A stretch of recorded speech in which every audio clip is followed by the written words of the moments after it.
Hey everyone, today we're going to begin our brand new unit on thermochemistry. As it says right here, thermochemistry is considered the study of heat absorbed or released during chemical and physical changes. If you want a simpler definition, think about the prefix thermo, like in thermometer. Thermometers usually measure heat, so thermo just means heat, and chemistry is chemistry. So an easier way to think of it is just the chemistry of heat. So this chemistry of heat is really useful for a lot of different things, especially if you're a scientist, because a lot of scientists tend to use it. For example, biologists will use it a lot to study how organisms generate heat, generate energy. So that goes through all your cycles, photosynthesis, cell respiration. Biologists use thermochemistry to determine how much energy is generated. Also, you have things like in oil and gas or renewables. Those energy sectors, they are based on thermochemistry, which is when they're always trying to make sure that they have the best way to generate energy. And probably the most famous way or use for thermochemistry is measuring your food calories or energy from food. So that's from calories.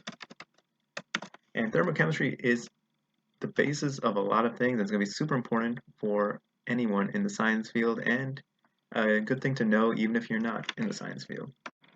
Before we get into thermochemistry more, we need to understand what energy is. You may have learned this in previous classes, but I will quickly review them here. The two main types are kinetic and potential energy. So I'm going to start off with potential energy. Let me move this over here. So I can. All right. So first I'll type this out. So our first thing we're going to do is potential energy. So potential energy is the energy that comes from an object's position, composition, or condition. So let me write that. Energy that comes from an object's position, composition, or condition. The easiest one people sometimes remember from earlier years in school is gravitational potential energy, which is just based on how high up you are. The higher up you are, the more gravity can affect you. The main example in this class is going to be the potential energy that's in chemical bonds. Potential energy in chemical bonds. So think about a gasoline in a car that while it's just in the car, it doesn't have any, it's not being used, but it has the potential energy from the chemical bonds in there so that the car can use it to convert into different types of energy, like motion. So example is gasoline in a car. All right, so the other type of energy is kinetic energy. I'll move this right here. All right, so kinetic energy is the energy that comes from the motion of an object. So basically, energy that comes from motion. Let me move that over here so this picture is not in the way. Energy that comes from motion. So basically, anything that's moving has kinetic energy. So example is a car that is moving.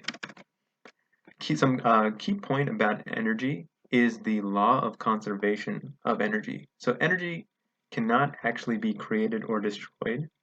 This is called the law of conservation of energy. Let me include that for you guys. So the law of conservation of energy states that energy cannot be created or destroyed. So you can't make energy and you can't destroy energy. So it's actually all energy is just transferred. Energy is just transferred or converted from one type to another. From one type to another. All right. So think about the gasoline that you put in your car. The car engine converts that gasoline, the chemical potential energy in the bonds of gasoline, into the eventual kinetic energy that is in the car when it's moving. So think, example is gasoline, I'll write it as the potential. Let me actually rewrite it as chemical potential energy in gasoline is converted by a car's engine into the kinetic energy from the car moving. So we're actually going to focus on a specific, I'll move this up here, we're going to focus on a specific type of kinetic energy in this unit called thermal energy. So the last thing I'm going to include right here is, or not the last thing, but, oh no, let me move this over here. All right. So thermal energy is a type of kinetic energy. And it's basically just the type of kinetic energy which comes from the motion, the random motion of molecules. So basic energy from the random motion of molecules. So now that we have that background out of the way, we're going to focus specifically just on thermal energy. So let me move this over here. Actually, make it so we can only see the thermal energy is a type of kinetic energy, which means energy from the random motion of molecules. So the way that we measure thermal energy is temperature. So let me write here, temperature is a measure of thermal energy.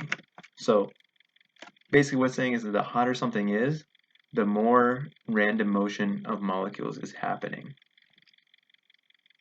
So if you think about it, like let's say if you know that gases move faster than solids, you know that gases move more, and so they have a higher temperature. That's why once you get to a high enough temperature, water turns into water vapor. So temperature is an important thing to remember. Another thing is heat. Heat is considered the transfer of thermal energy between two objects of different temperatures. So think of it.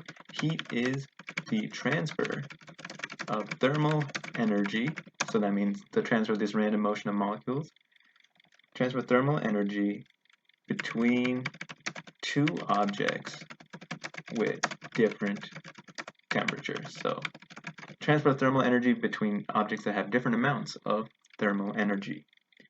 If you think about this,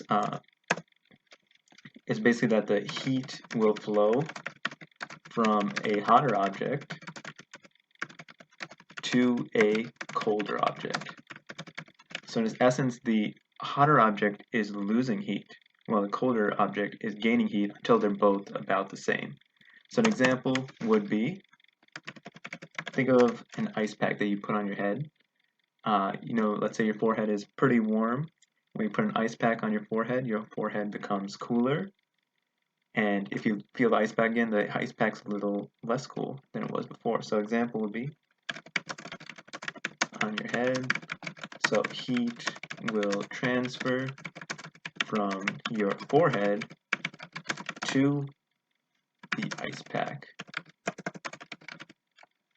So basically, yeah, your forehead is going to lose heat to the ice pack, while the ice pack is going to gain heat from your forehead.